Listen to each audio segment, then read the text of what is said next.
안녕하세요. 오늘도 사은살롱을 찾아주셔서 감사합니다. 저는 2달 전에 딸을 시집 보낸 50대 여성입니다. 그리고 현재 저는 딸의 또 다른 엄마인 여자분과 나란히 옆집에 살면서 이웃이자 가족처럼 지내고 있는데요. 무슨 말인지 금방 이해가 가지 않으시죠?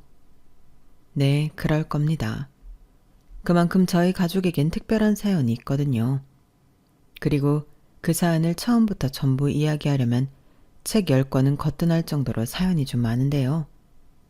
그래도 이번에 저희 2사람이 딸을 시집 보내면서 느꼈던 점이 많았던 만큼 간략하게라도 다른 분들께 저희 이야기를 들려드리고자 이렇게 사연을 적어보게 되었어요. 사실 옆집에 사는 송여사가 하도 부추겨서 쓰게 되었는데 모쪼록 부족한 재주라도 넓은 아량으로 끝까지 들어주셨으면 감사하겠습니다. 그럼 서로는 이 정도로만 하고 바로 이야기를 시작할게요. 저와 남편은 중매로 만났지만 참 많이 사랑했어요. 둘 다 아이를 너무 좋아했고 행복한 가정을 꾸리는 것이 꿈이었는데 그런 가치관이 잘 맞다 보니 저희 2사람은 1년이란 짧은 연애 기간을 갖고 결혼을 하게 되었어요. 남편은 당시 사업을 하던 사람이었고 저는 은행 근무를 하고 있었는데 아이를 가지면 그만둘 생각이었죠. 저도 그렇고 남편도 그렇고 아이 태어나면 최대한 엄마인 제가 케어를 하고 싶었거든요.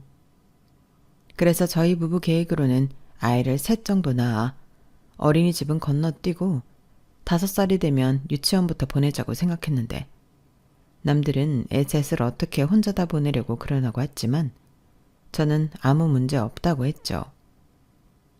오히려 그런 날이 하루빨리 왔으면 하고 매일같이 기도를 했는데 삼신할머니도 가끔은 심술을 부리시는 건지 그렇게 바라고 노력했음에도 저희 부부에겐 아이가 찾아오지 않았어요. 그게 결혼하고 5년이 지나도 소식이 없었는데 셋은 언감생심이고 하나라도 생기길 간절히 빌고 또 빌었죠. 하지만 병원에서 검사한 결과 제가 불임이라는 판정을 받게 되었는데요. 그때는 딱 죽고 싶은 심정이었어요. 남편한테도 미안하고 시댁에도 죄인이 된 기분이었거든요. 하지만 남편은 제 검사 결과를 듣자마자 자기는 괜찮다며 아이 없이 둘이 잘 살자고 했는데 그건 제가 용납이 되지 않았어요. 물론 그렇게 잘 사는 부부도 많다는 걸 알지만 우리들이 꿈꿨던 가정의 형태는 그게 아니었으니까요. 그래서 그때부터는 내심 남편만큼은 놔줘야 하지 않을까 혼자 고민하는 날이 많았는데 저만 아니면 남편은 다른 여자를 만나 아이도 낳고 행복하게 살 수 있을 것만 같았어요. 그리고 아무리 생각을 고쳐먹고 이기적으로 살려 해도 그게 되지 않아 저는 제 손으로 이혼 서류를 가져와 남편 앞에 내밀었는데 그때 처음으로 남편이 화를 내며 그 이혼 서류를 북북 찢어버렸어요. 이게 무슨 짓이야. 당신이 이혼하자고 하면 내가 그래 알았다 이혼하자 할 것 같았어? 사람이 왜 그렇게 자기만 생각하나? 내가 당신 없이 어떻게 살아? 그깟 아이 없으면 그만이지. 이렇게 말하며 아주 눈물이 쏙 들어가게 저를 혼내는데 저는 그날 이후부터 이혼 생각은 하지 않았어요. 대신 시부모님에게 잘하며 남편과 살림과 일에 집중해 부담을 주고 싶지 않았는데요. 그러다 저희 은행에서 고아원에 자원봉사를 가게 되었죠. 저희 점장님의 사모님이 꾸준히 후원과 봉사를 하고 계신 고아원이라고 했는데 이번에 특별 행사로 저희 은행 지점에서 방문해 아이들한테 생애 첫 통장도 만들어주고 맛있는 음식도 만들어 파티도 하는 시간을 갖게 되었는데요. 사실 자율 참석이고 휴일이라 가고 싶지 않았어요. 그런데 점장님이 일부러 저에게 꼭 참석했으면 좋겠다는 뜻을 전하셔서 어쩔 수 없이 가게 되었는데 거기서 7살 정도 되는 한 여자아이를 만나게 되었어요. 처음에는 그저 낯을 가리는 좀 큰 아이구나 하고 넘겼는데 이상하리만큼 눈이 가는 아이였어요. 솔직히 고아원에 영아들도 몇 명 있었는데 그 아이들이 더 예쁠 거라고 생각했거든요. 그리고 제가 아이를 갖지 못한다는 사실을 사모님이 들었는지 저에게 입양을 생각해보면 어떻겠냐고 조심스럽게 권하시더라고요. 아무래도 그래서 점장님이 저에게 따로 꼭 참석했으면 좋겠다고 뜻을 전하신 것 같았는데 제가 잠시 대답도 못하고 망설이자 이내 사모님은 조심스럽게 저에게 그러셨어요. 당신도 젊은 시절 불임 판정을 받고 힘들어하다 아이를 입양했다며 이젠 그 아이들 없이는 한시도 살 수 없다며 저에게 입양에 대해 생각해보라고 하셨는데요. 그때는 그 말도 귀에 들어오진 않았죠. 그때까지 저에게 입양은 저처럼 평범한 사람들이 아닌 좀 더 대단한 사람들이 하는 건 줄 알았거든요. 말씀 감사합니다. 근데 제 아이도 못 낳는 제가 남의 아이를 어떻게 키우겠어요? 저는 사모님처럼 성품이 좋은 것도 아니고 경제적으로 여유가 많은 사람도 아니라서 그런 엄두까지는 나지 않습니다. 어머, 혜숙 씨도 참, 나 성품 좋다고 누가 그래요? 우리 그이한테 물어봐요. 내가 얼마나 유치하고 성격이 고약한지.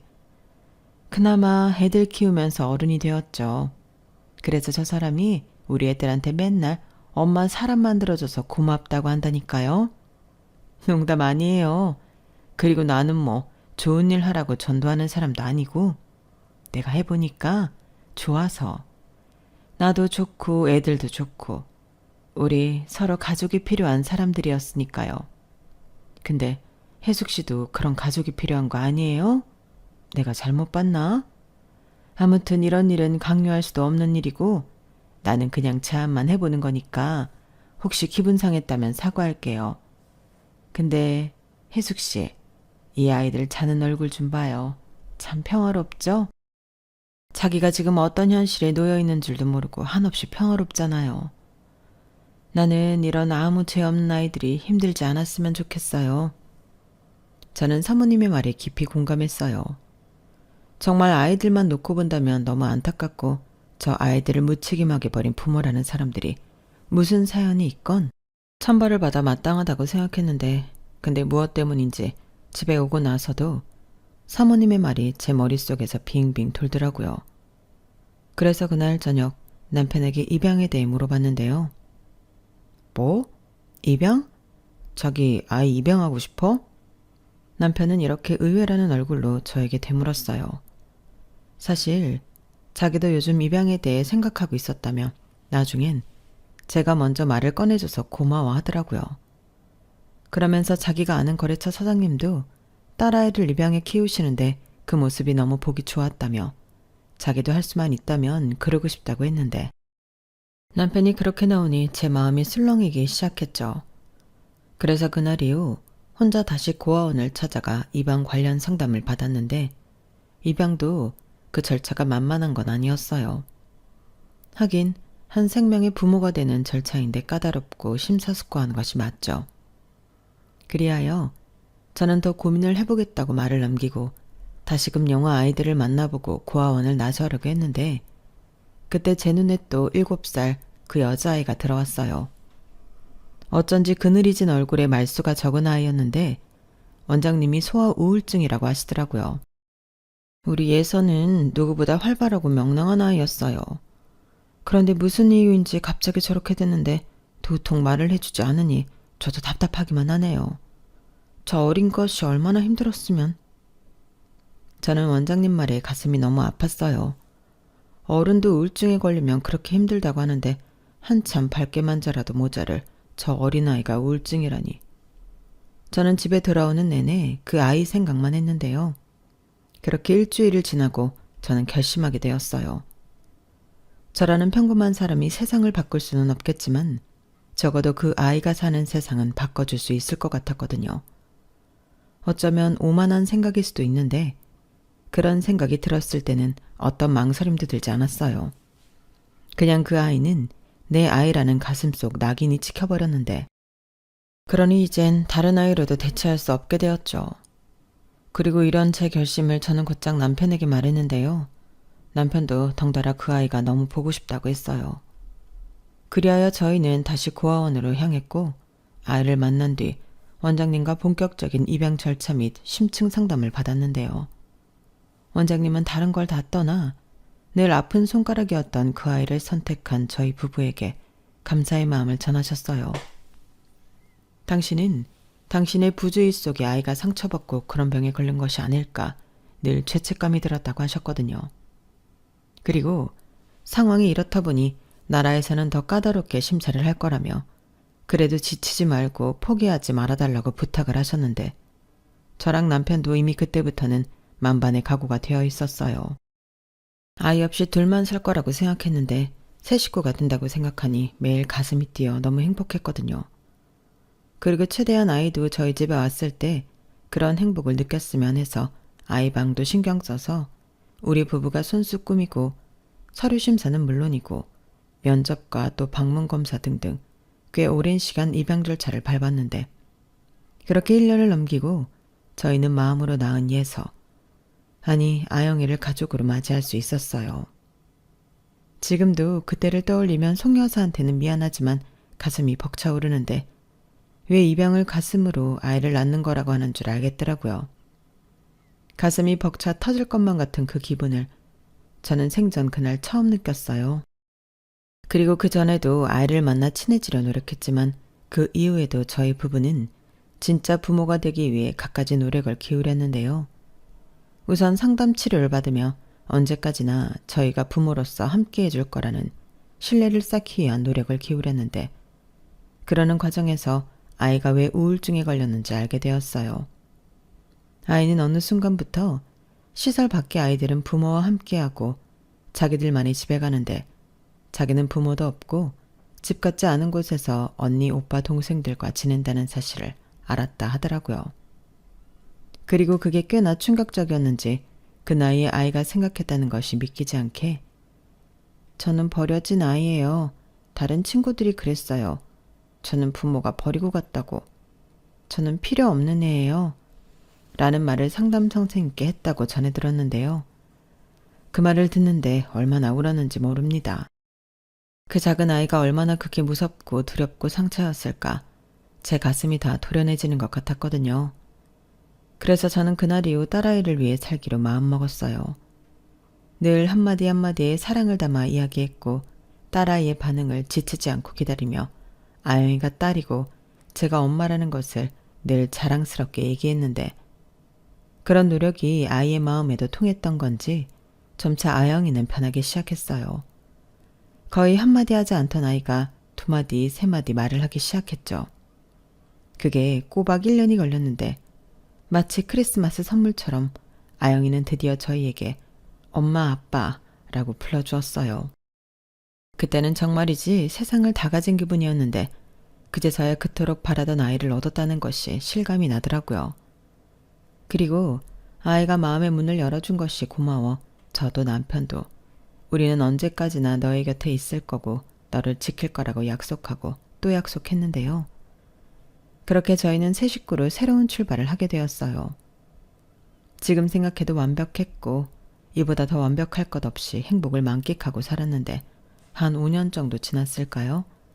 이런 저희들의 행복을 하늘에서 쉬게 하셨는지 저희 집에 날벼락이 떨어졌어요. 계속 바쁘다고 지방 출장을 가던 남편이 갑자기 사고를 당해 그 자리에서 사망했다는 연락이었는데 심장이 바닥으로 쿵 떨어지는 것만 같았죠. 그리고 그 이후에 알게 된 사실이 남편의 사업이 믿고 일하던 임원의 횡령과 사기로 부도가 났다는 거였는데요. 남편은 출장이 아닌 그 문제의 임원을 찾기 위해 그렇게 전국을 뒤지고 다녔던 거라 했어요. 그 말을 다른 직원에게 듣는데 저는 두 다리로 멀쩡하게 서 있을 수 없었어요.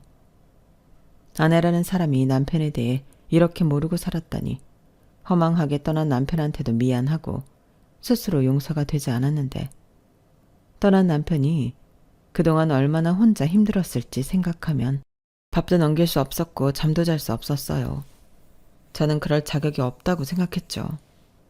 그렇게 남편의 장례를 치르고 남편의 회사 빚은 고스란히 제가 떠안게 되었는데 마음 같아서는 상속 포기든 한정 승인이든 하고 싶었지만 그럼 당장 딸아이와 머물 곳이 없어지기에 저는 남편의 빚을 떠안기로 했어요.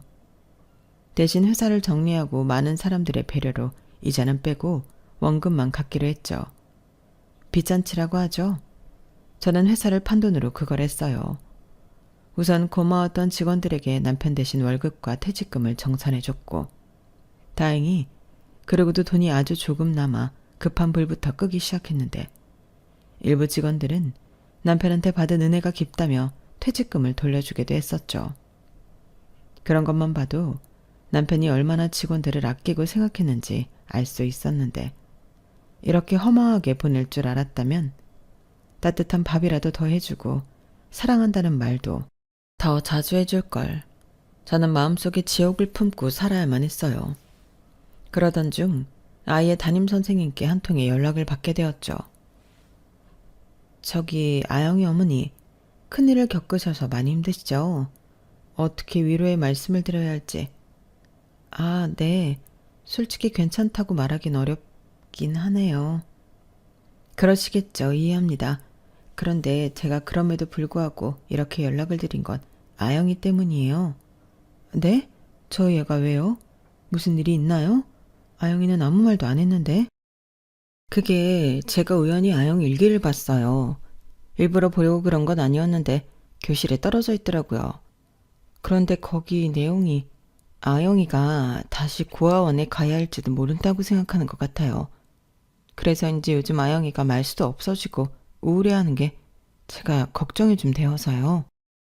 저는 담임선생님의 말에 망치로 머리를 한 대 세게 얻어맞은 것 같았어요. 제가 지옥을 품고 사는 동안 아영이도 그런 공포 속에 살고 있을 거라고는 생각도 하지 못했거든요. 하물며 아무리 힘들어도 제가 제 자식을 다시 시설로 보내는 일은 없을 건데 아영이 입장에서는 그 당연한 것조차도 확신이 없어 불안해나 보더라고요. 그리고 저는 담임선생님 말에 목이 메어 아무 말도 하지 못했는데요. 그저 죄송하다고 제가 부족한 엄마라고 핸드폰을 잡고 허리를 연신 숙였어요. 그러자 담임선생님은 아니라며 평상시에도 저를 대단하신 분이라고 생각했다며 아영이한테도 아영이는 부모님이 정말 훌륭하신 것 같아. 아영이는 정말 좋겠다. 아영이도 꼭 부모님 사랑에 보답할 수 있었으면 좋겠네. 라고 하셨다고 했어요. 그 말을 듣는데 저는 더 죄송했어요. 이럴 때일수록 응당 부모라면 아이부터 챙기는 게 만든 건데 이런 데서 제가 친모가 아니라는 게 나타나는 것 같아 딸에게도 미안하고 스스로에게도 용서가 되지 않더라고요. 그렇게 저는 담임선생님의 도움으로 정신을 차릴 수 있었고 닥친 현실이 아프고 힘든 건 어쩔 수 없었지만 저는 딸아이만큼은 지켜야 하기에 그때부터는 힘들어도 울지 않고 씩씩하기 위해 애를 썼어요. 딸 앞에서는 더 많이 웃으려 노력했고 대놓고 표를 내지 않았지만 아이의 불안한 마음을 사라지게 하기 위해 더 많은 애정과 사랑을 쏟았습니다. 그러자 딸아이도 그런 제 노력을 알아주는 것 같았어요. 원래 평소에도 집안일도 공부도 알아서 하는 착하고 야무진 아이였는데 그 어린 게 저를 챙기려 하더라고요. 그리고는 엄마 옆에는 아영이가 있어. 그러니까 혼자만 힘들어하지 마. 힘들어도 우리 같이 힘들자. 나 엄마 딸이잖아. 라며 아영이가 제 품으로 파고들었는데 그때부터였어요. 아영이는 자기 방이 있음에도 저와 늘 한 침대에서 잠이 들었고 우리 둘은 그날의 이슈에 따라 수다를 떨 때도 있었고 남편이자 아빠를 그리워하며 같이 눈물을 흘리는 날도 있었는데 그런 시간이 쌓이다 보니 저희 모녀의 사이는 더 단단해질 수밖에 없었어요. 그리고 저는 집만큼은 지키고 싶었지만 빚 때문에 살던 집도 정리할 수밖에 없었고 다 큰 딸아이와 좁은 원룸 생활을 해야만 했는데요. 그때는 제가 이미 은행에 다니고 있지 않았을 때라 사실 앞길이 막막했어요. 그래도 아영이를 키워야 하고 남은 남편의 빚을 갚아야 하기에 저는 찬밥 더운밥 가릴 수 있는 처지가 아니었는데요. 그러다 가장 처음으로 하게 된 일이 식당 설거지였어요. 설거지는 딱히 기술이 필요한 일도 아니고 누구나 할 수 있는 일이라 생각했기 때문에 솔직히 처음엔 쉽게만 생각했는데요. 아니 웬걸 설거지도 쉬운 일이 아니었어요. 이게 해보니까 가정집 설거지와는 완전히 다르더라고요. 허리 한번 펼 수 없을 정도로 끝도 없이 설거지가 밀려오는데 출근해서 거의 하루 종일 손에 물을 묻혀야 했어요. 그러니 습지는 당연하고 나중에 손가락 손목 관절에도 탈이 났는데 저리고 쓰리고 고생을 많이 했어요. 그래도 여 사장님이 제 사정을 알고 계시기에 월급을 정말 후하게 쳐주셨는데 당신도 사별은 아니지만 가정이 있다 혼자 되어 왔기 때문에 그 외로움과 막막함을 안다며 신경을 많이 써주셨어요. 게다가 제가 딸아이를 혼자 키운다고 하니 그 점도 안타까워해 주셨는데 자기도 딸이 있었다며 그 뒤 이야기는 하지 않은 채 저에게 그래도 아주머니는 집에 가면 딸이 있어 좋겠어요. 이런 말을 하셨는데 저는 그저 혼자 말하기 싫은 사연이 있나 보다 하며 넘겼죠. 그도 그럴 게 사장님이 일찍 이혼했다는 말을 다른 직원에게 들었거든요. 그래서인지 사장님은 다른 것에 관심도 없고 그저 일과 돈 버는 것에만 혈안이 되어 있었는데 저는 그 모습도 어쩐지 같은 여자로서 짠하게 보이더라고요. 솔직히 돈도 없이 빚만 있는 제가 가족 말고 다 가진 사장님을 짠하게 생각한다는 것 자체가 말이 안 되는 거였는데 사장님에게는 늘 가족을 그리워하는 그늘이 보여 저 역시도 마음이 쓰이더라고요. 하지만 제 코가 석자이고 저는 어디까지나 말단 직원이라 사장님과의 인연은 그 정도뿐이었는데 제가 하도 고생을 많이 해서였을까요? 아영이가 하루는 퉁퉁 부은 제 손을 보고는 닭똥 같은 눈물을 뚝뚝 흘리며 이렇게 말했어요. 엄마, 손이 왜 이래? 우리 엄마 손 이렇게 안 생겼는데? 다 망가졌잖아. 엄마, 그 일 말고 다른 일 하면 안 돼? 다시 은행 일 하면 안 되는 거야? 이렇게 말하고는 속상해했는데 저는 그런 아영이를 보니 아픈 것도 다 날아가는 것 같았죠. 세상에서 이렇게 저를 걱정해주는 아이가 있는데 저야말로 행복한 엄마잖아요. 그래서 저는 하나도 아프지 않다며 엄마 손은 원래 살이 많아 그렇다는 듯 아무렇지 않은 척을 했는데요. 일이 힘든 건 사실이지만 그 일로 돈을 벌어 남편 빚도 갚고 아영이를 키울 수 있으니 저에겐 아무리 고된 일이라고 해도 세상 고마운 일이었어요. 물론 그 벌이로는 부족해 집에서도 부업을 하는 등 저는 계속 일을 해야 했지만 그동안은 남편 덕에 편하게 살았으니 지금은 내가 가족을 위해 일할 차례라는 생각이 들더라고요. 지금 생각해보면 남편이 남긴 빚도 저에겐 사랑이었는데 비록 남편은 우리 곁을 떠났지만 남편 앞으로 있는 건 제 손으로 해결해주고 싶더라고요. 그래서 주변에서는 미련하다는 말을 들어도 아무렇지 않았는데 그동안 아무것도 모르고 나만 편하게 살았으니 이 정도 고생은 아무것도 아니라고 생각했어요. 그래도 제가 고생하는 걸 옆에서 보는 아영이 마음은 또 달랐던 것 같은데 공부도 제법 잘하는 아이가 어느 날 갑자기 인문계가 아닌 실업계 고등학교에 진학을 하겠다고 하더라고요. 그래서 왜 그러냐고 엄마가 대학에 못 보내줄 것 같아서 그러냐고 물으니 아영이는 아니라며 자기가 빨리 돈을 벌어 집에 보탬이 되고 싶다고 했는데 아무래도 저 어린 것이 돈 걱정을 하는 것 같더라고요. 그래서 그때는 제가 무섭게 아영이를 혼을 냈는데요. 너는 그런 걱정할 필요 없으니 공부나 열심히 하라고 다그쳤어요. 누가 너더러 그런 쓸데없는 걱정을 하라고 했어. 엄마가 왜 힘들게 일을 하는데 너 가르치려고 그러는 거잖아. 왜 화를 내고 그래. 나는 조금이라도 엄마한테 보탬이 되고 싶어서. 시끄러워. 엄마가 언제 보탬 되라고 했어? 너는 네 공부나 신경 써. 우리 돈 없잖아. 대학 등록금이 한두 푼이야? 엄마 지금도 손 그렇게 아프게 일하는데 내가 어떻게 대학을 가? 나 공부하는 거 별로 좋아하지도 않고 그냥 실업계 가서 취업 준비하고 졸업하면 취직할래. 이게 정말 너 엄마 속상하게 이럴 거야? 엄마가 알아서 한다고. 엄마가 그깟 대학 등록금 못 벌 것 같아? 엄마는 왜 내 마음도 몰라주고 화만 내. 나는 엄마한테 짐되기 싫어. 솔직히 나는 친딸도 아니고. 뭐야? 저는 순간 딸의 말에 저도 모르게 손이 올라가고 말았어요. 그러자 저도 아영이도 깜짝 놀랐는데 저는 맹세코 단 한 번도 아영이가 친딸이 아니라는 생각을 한 적이 없었거든요. 그리고 아영이 역시 그런 생각은 하지 않을 거라고 믿었는데 아영이 입에서 친딸이 아니라는 말이 나오니 저도 모르게 그런 하지 말아야 할 행동을 하고 말았어요. 그리고 저는 곧장 아영이한테 미안하다고 사과하며 아이 얼굴을 감쌌는데 그날은 저도 아영이도 상처만 가득한 날이 되고 말았어요. 엄마를 걱정하고 생각하는 그 마음을 몰랐던 게 아니었는데 막상 그런 생각하지도 못한 일이 벌어지니 뭘 어떻게 해야 할지 모르겠더라고요. 그래서 그저 미안하다고, 하지만 엄마는 아영이 엄마니까 끝까지 노력하고 싶다고 제 진심만 반복해서 말할 뿐이었는데, 저보다 더 어른스러운 아영이는 제 진심을 모두 알아주었어요.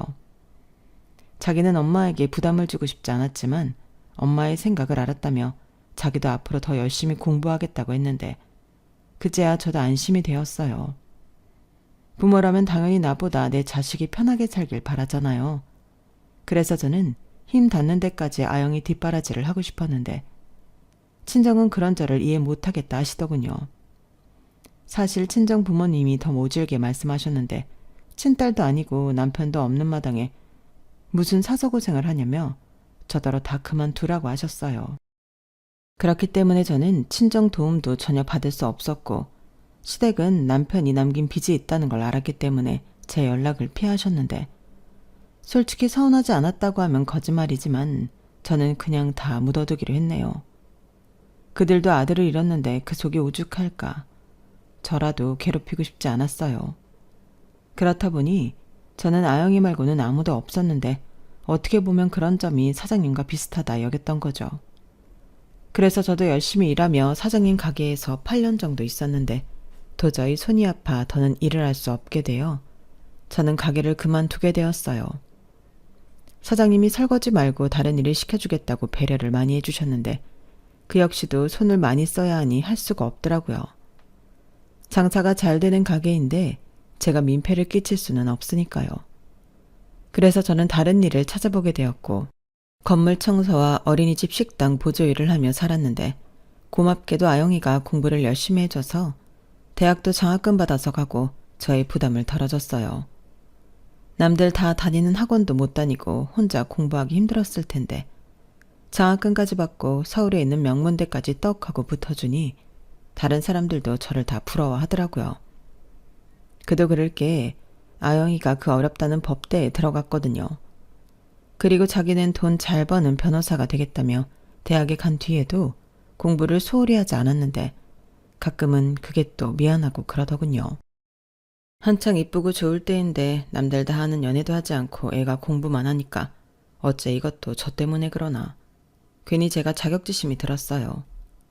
하지만 목표가 있는 아영이는 하루에 잠도 4시간 이상 자지 않고 열심히 했는데, 그래서 저도 열심히 아영이 뒷바라지를 했어요. 한 번은 워낙에 경쟁이 치열해 아영이가 장학금을 놓쳤는데, 아닌 게 아니라 등록금 걱정을 하고 있더라고요. 그래서 저는 기다렸다는 듯 등록금을 척 하고 내주었고, 임마, 엄마가 이 정도도 돈도 없을까봐? 너는 엄마를 뭘로 보고? 라며 있는 생색 없는 생색 다 냈는데 아영이가 웃었어요. 그 웃음에는 말하지 않아도 미안함과 안도감이 들어있는 것 같았는데, 그래서 더 제가 열심히 살고 싶었죠. 사실 그때까지도 남편이 남긴 빚을 갖고 있었거든요. 전체 금액에 비하면 적게 남은 빚이었지만 제가 버는 게 많지 않다 보니 정말 징글징글하게 올해도 갚았는데, 그래도 그땐 어느 정도 끝이 보이는 것 같아 힘을 낼 수 있었어요. 그러다 아영이가 로스쿨에 진학을 했고, 그때부터는 이런 말 좀 그렇지만 돈이 아주 술술 나갔는데, 미안해하는 아영이를 생각해 더 아무렇지 않은 척을 해야만 했죠. 그리고 그땐 어쩔 수 없는 생활비 대출 같은 것도 좀 있긴 했는데, 어디까지나 그건 제가 감당하고 싶었어요. 부모라면 아이가 자기 인생을 살아가기 전까지 모든 걸 책임져야 하잖아요. 그렇게 키운 귀한 딸 아영이었는데, 아영이가 마침내 로스쿨 졸업 전 한 대형 로펌에 취업이 결정되었다고 했어요. 워낙에 대형 로펌들은 경쟁률이 치열해 걱정이 많은 얼굴이었는데, 끝끝내 해내는 모습을 보니 대견하기도 하고, 그날은 남편 생각이 정말 많이 나더라고요. 만약 함께 있었다면 누구보다 기뻐했을 사람이 남편이었는데, 이 기쁨을 함께할 다른 가족이 없다는 것이 좀 씁쓸했어요. 하지만 저는 마음껏 아이한테 기쁨을 표현했고, 돈도 돈이지만 우리 딸은 의로운 법조인이 되어 법에 도움이 되는 필요한 약자를 도와주는 사람이 되었으면 좋겠다는 제 바람도 전했는데, 자기도 꼭 그럴 거라며 아영이는 그동안 자기 뒷바라지 해줘서 고맙다고 하더군요. 그리고 앞으로는 자기가 효도할 거니 저는 그저 편하게만 지내라고 했는데요. 말만 들어도 얼마나 설레고 뿌듯한지. 하지만 그럴 수는 없었죠. 다만 이젠 학비 걱정을 덜었기 때문에 저도 조금은 숨통이 트이는 것 같았어요. 그래서 하루빨리 남편의 남은 빚을 정리하고 그 이후부터는 아흥이의 결혼 자금을 모을 계획이었어요. 그런데 세상 일이 제 계획처럼은 안 되는 건지 아직은 멀었다고만 생각하던 일이 예고도 없이 다가왔는데 글쎄 매일 바빠 죽겠다고 노래를 부르던 아영이가 로펌에 들어간 지 2년 정도 되자 갑자기 결혼하고 싶은 남자가 생겼다며 저를 깜짝 놀라게 했어요. 처음엔 얘가 나를 놀리나 믿지 않았는데 어느 날 갑자기 제 앞에 시커먼 남자가 어머니 라고 하는데 그제야 이게 장난이 아니라는 걸 알게 되었죠. 솔직히 너무 당황스러웠어요. 적어도 저는 딸아이가 제 옆에서 5년 이상은 있을 거라고 생각했는데 이렇게 빨리 제품을 떠날 줄은 몰랐거든요. 그래서 연애 경험이 없다 보니 딸애가 너무 성급한 것 같아 처음엔 말리기도 했는데 아시죠? 옆에서 하지 말라고 하면 더 하고 싶잖아요. 그리고 그게 남녀 사이면 더한 일인데 둘이 아주 애틋해 죽더라고요. 그러니 나중엔 더 말릴 수도 없게 되었는데 사실 제가 준비한 것이 너무 없다 보니 딸의 결혼이 반갑지 않았거든요. 그런데 그런 제 마음을 알았던 건지 저에게 따로 준비할 것도 없다고 했는데 저는 그건 용납할 수 없었어요. 엄마가 딸을 시집 보내는데 어떻게 딸랑 몸만 보내냐고요. 그래서 그건 내가 싫다고 내가 알아서 혼수며 예단이며 하겠다고 큰 소리를 뻥뻥 쳤는데 솔직히 말만 그랬지 사실은 막막했어요. 처음엔 몰랐는데 상견례 자리에 나가보니 사위네 집안이 여간 평범하지 않더라고요. 소위 말해 있는 집 아들이었는데 사돈 내외분들이 인상이 좋아 보여 다행이었지만 저는 제 딸이 나중에 돈 한 푼 없이 시집왔다고 책이라도 잡힐까봐 마음이 좋지 않았어요. 심지어 이 순진한 것이 자기가 입양하라는 것까지 모두 이야기했다고 해서 저는 그것도 저희 아이한테 약점이 될까봐 마음을 졸였는데 이런 제 마음도 모르는 사람들은 아유 딸이 변호사 되더니 있는 집에 시집도 가고 좋겠네 라고 한가한 소리나 했지만 제 마음은 아니었거든요. 하지만 시간이 지나면서 사위도 또 사돈도 좋은 사람들이라는 걸 느끼게 되었는데 하기사 그러니 제 딸이 입양아에 없는 집에 호르몬 밑에서 자랐다는 사실을 알고도 결혼을 허락하셨겠죠. 게다가 제가 조금이라도 부담을 느낄까 늘 먼저 배려해 주셨는데 제 못난 자격지심에 그런 것도 싫었던 것 같아요. 그때는 특히 우리가 형편이 옛날처럼 좋았다면 더 당당하게 우리 딸을 시집 보낼 수 있었을 텐데 하는 아쉬운 마음도 들었는데요. 그냥 엄마 마음에 아무것도 해줄 수 없는 제 처지가 그저 야속하기만 하더라고요. 그래서 과부 땡빚을 얻더라도 내가 내 딸만큼은 어디 가서 꿀리지 않도록 준비해서 시집 보내겠다는 마음을 먹었는데 그러다 충격적인 연락을 받게 되었어요. 엄마, 놀라지 말고 들어. 나 친엄마 찾은 것 같아. 엄마, 나 어떡하지? 뭐? 갑자기 그게 무슨 말이야? 그게 있잖아. 내가 사건 때문에 경찰서에 왔는데 여기 붙어있는 실종 게시판에 내 사진이 있어. 저는 아영이의 말에 심장이 쿵 하고 떨어지는 것 같았어요. 이런 경험은 남편 소식을 들은 후로 2번째였는데 어떻게 이런 일이 있을 수 있나 믿고 싶지 않았어요. 그래서 네가 잘못 본 거라고 그런 일이 어떻게 일어날 수 있겠냐고 애써 부정했는데 아영이는 아니라고 자기 어릴 때 모습이랑 똑같다고 했는데요. 저는 꿈을 꾸고 있는 것 같았어요. 아주 지독한 악몽이었죠. 하지만 아무리 부정하려고 해도 아영이는 아니라고 말했고 저는 떨리는 목소리로 아영아, 아영이는 엄마 딸이잖아. 근데 친엄마가 보고 싶었던 거야? 물었는데요. 저는 내심 보고 싶지 않다는 말을 듣고 싶었어요. 아니, 이러다가는 혼자 어렵게 키운 내 딸을 친엄마한테 뺏길 것만 같았는데요. 그렇게 겁이 날 수가 없더라고요. 그리고 이런 못난 엄마의 마음을 알았는지 아영이도 선뜻 대답을 하지 못했는데 그 짧은 침묵이 제 심장을 조여오는 것 같았죠. 순간 너무 미안했어요. 아이는 아무리 컸어도 친엄마가 보고 싶을 수 있는 건데 그게 잘못은 아닌데 제가 이렇게 못난 질문을 했다니 제가 너무 어른답지 못하고 더 나아가 엄마 자격도 없는 것처럼 느껴지더군요. 그래서 아니라고 미안하다고 우리 한번 확인해보자고 말했는데요. 아영이는 이렇게 대답했어요. 엄마 불편하면 안 해도 돼. 나는 엄마 딸이지. 누가 뭐라고 해도 최혜숙 씨 딸 김아영. 저 말을 듣는데 왜 그렇게 목이 메이던지 저는 고맙다고 말했고 그래도 나중에 후회하지 않도록 확인해보자고 얘기했어요. 그러자 극구 아니라고 하던 아영이도 사실은 그러고 싶었는지 나중엔 알았다고 수긍했고 저희는 전단지에 붙어있는 기간에 연락을 취하게 되었어요. 사실상 그 게시판에 붙어있던 전단지도 꽤나 오래된 것이었는데 실종된 아이를 찾는 일은 거의 대부분 없었기 때문에 그런 비슷한 전단지가 꽤 있다고 하더라고요. 그런데 이렇게 시간이 많이 지나고 연락을 해오는 일이 다 있다며 연락을 받은 직원도 놀라는 듯 했고 아이를 찾는다는 엄마라는 여자도 포기하지 않았던 건지 금방 연락이 닿았다는 소식을 듣게 되었어요. 그리고 절차라며 저희 딸 유전자 검사 및 등록을 진행했는데 만나기 전에 친자관계를 미리 확인하는 거라고 하더군요. 그렇게 그 결과를 기다리는데 하루가 1년 같았어요.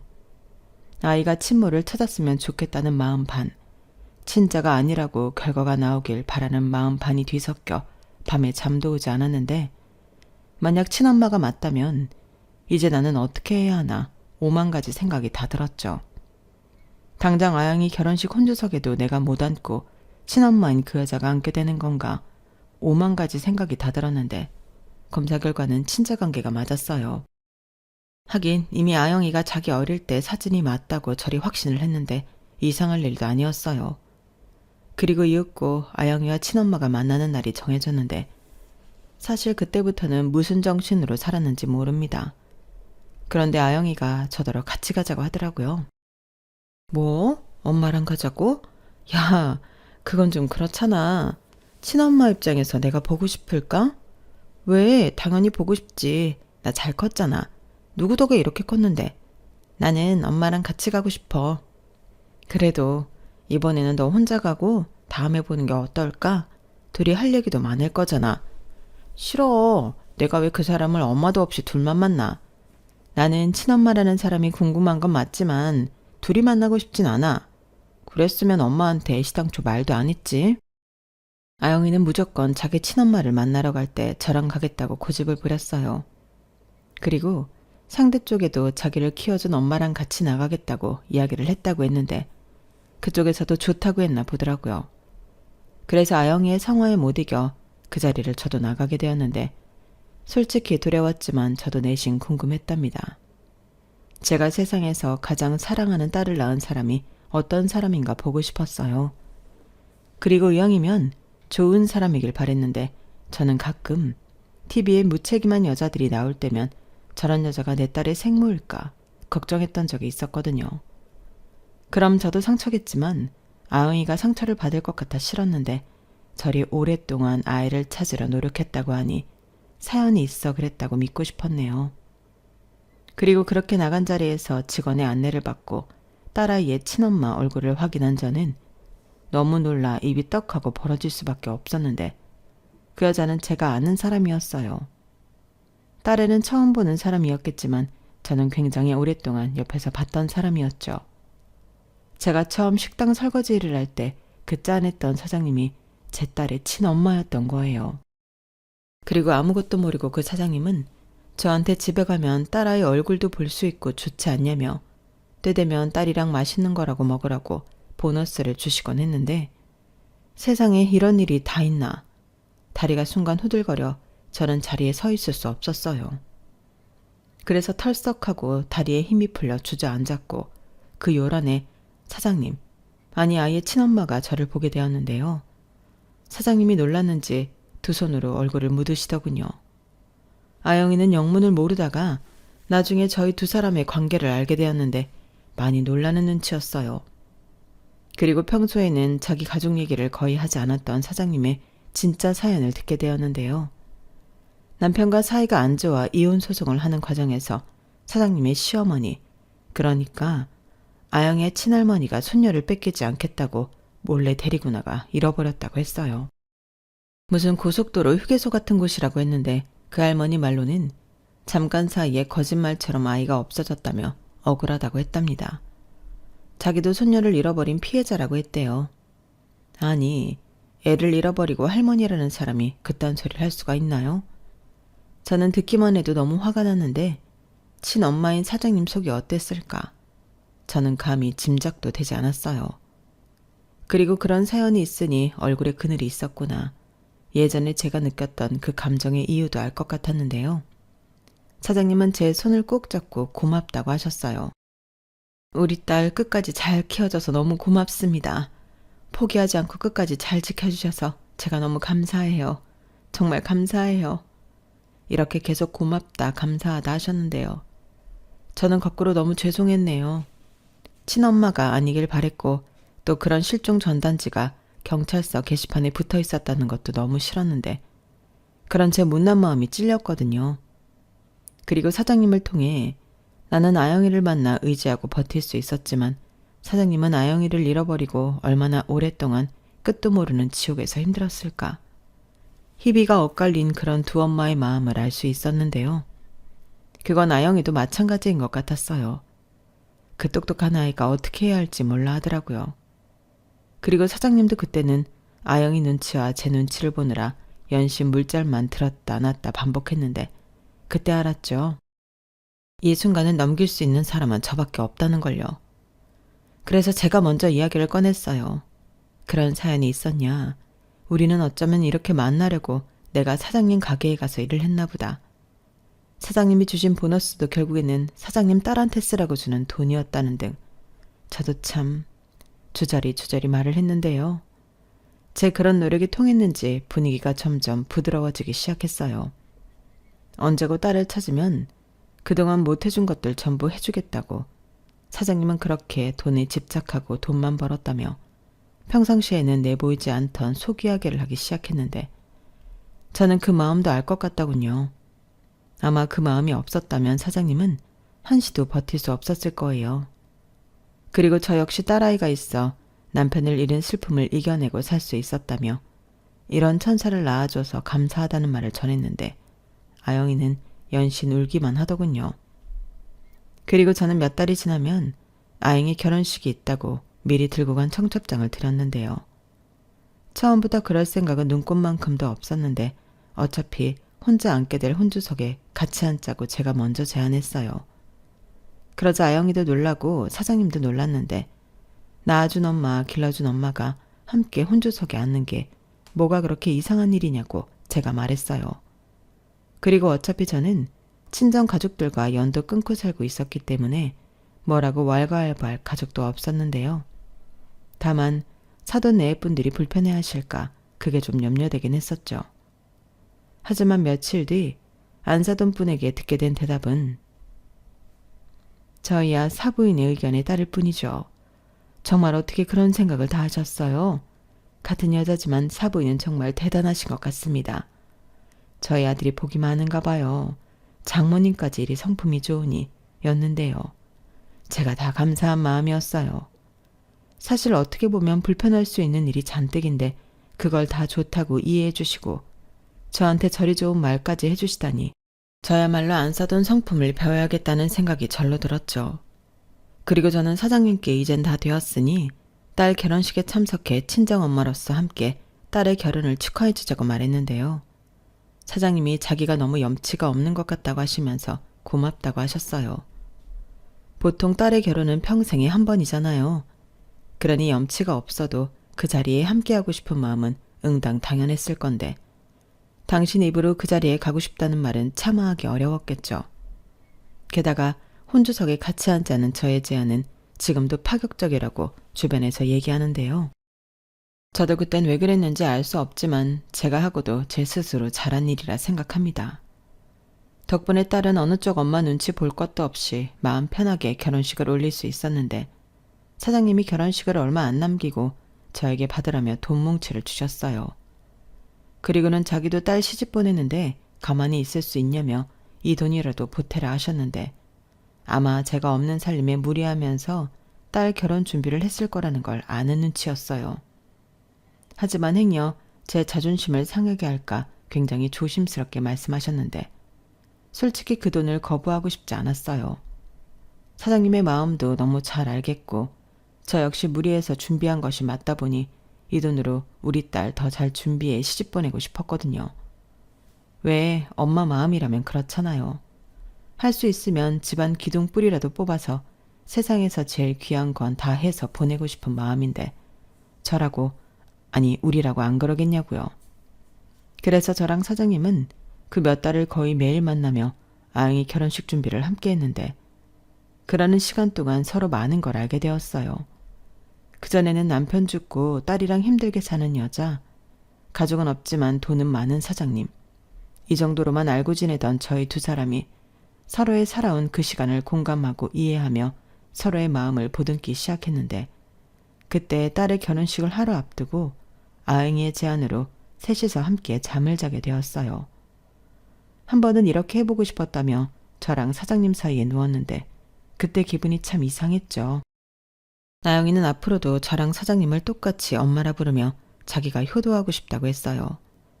솔직히 제가 키웠다고 하지만 제가 낳은 건 아니기에 저 두 사람 사이에 끼어도 되는 건지 몰라 했는데 사장님이 그때 그러더라고요. 저만 좋으면 서로 나란히 옆집에 살면서 자매처럼 가족처럼 지내고 싶다고요. 이미 둘 다 가족이라고는 아영이밖에 없으니 남은 시간은 그리 사는 것도 좋지 않냐며 집은 자기가 사겠다고 하는데 이게 도대체 무슨 상황인지 저는 아무런 대답도 못했는데요. 그 이후부터는 사장님이 좋다고 아주 일사천리로 준비를 하더라고요. 그리고 아영이한테 들었다며 남편의 남은 빚도 자기가 갖고 싶다고 했는데 저는 싫다고 거절했어요. 아니 왜 싫다고 하는 거예요? 나는 내가 우리 딸한테 못해준 거 해주는 거예요. 아니죠. 그게 왜 그렇게 돼요?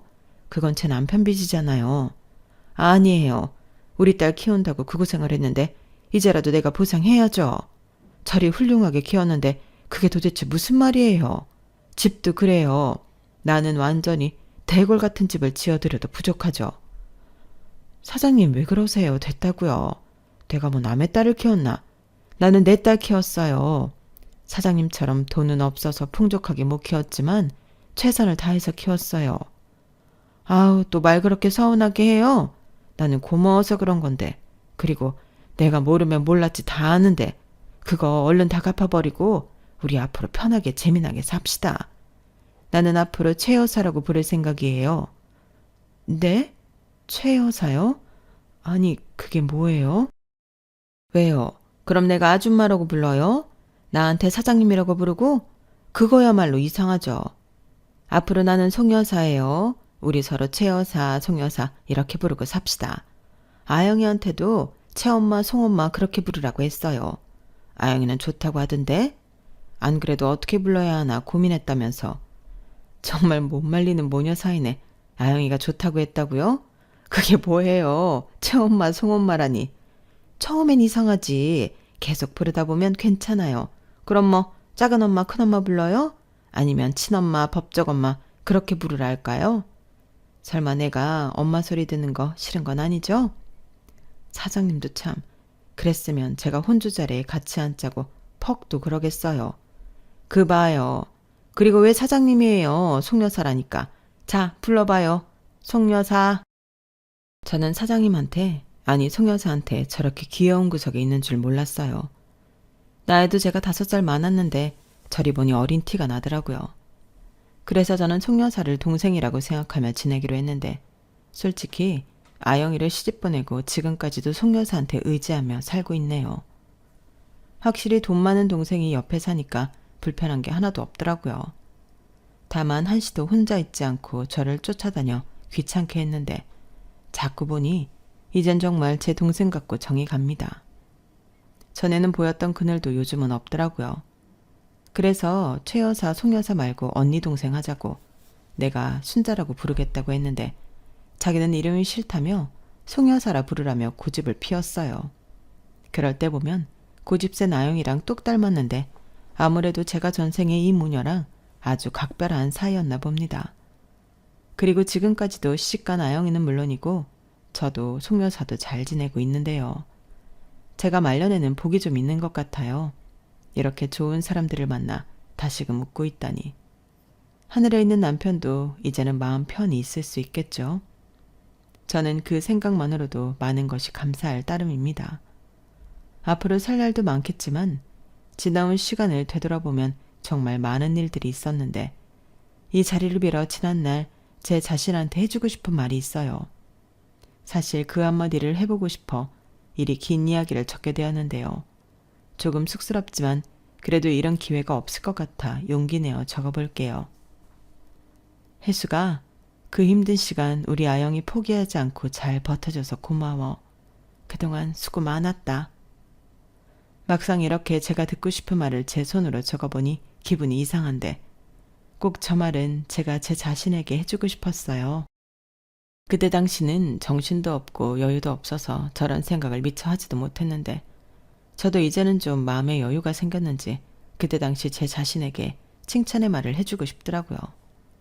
그리고 제가 지금 여유가 있는 건 아마도 전부 송여사 덕분이라고 생각하는데 그래서 앞으로는 송여사랑 미우나 고우나 지지고 볶으며 재미나게 살아보려 합니다. 아마 그게 아영이가 바라는 저희들의 모습일 것 같거든요. 이상 저희의 조금은 특이한 사연이었는데요. 여러분들은 어떻게 들으셨을지 모르겠네요. 부디 즐거운 시간이었길 바라보며 제 부족한 글은 여기서 줄이도록 하겠습니다. 그럼 지금까지 제 긴 사연 들어주셔서 대단히 감사드려요. 여러분들이 소망하시는 모든 꿈들이 전부 이루어지시길 바라며 안녕히 계세요. 여러분, 사연 댓글에 응원과 현명한 조언 부탁드려요. 좋아요와 구독은 저에게 큰 힘이 됩니다. 오늘도 좋은 일 가득하세요.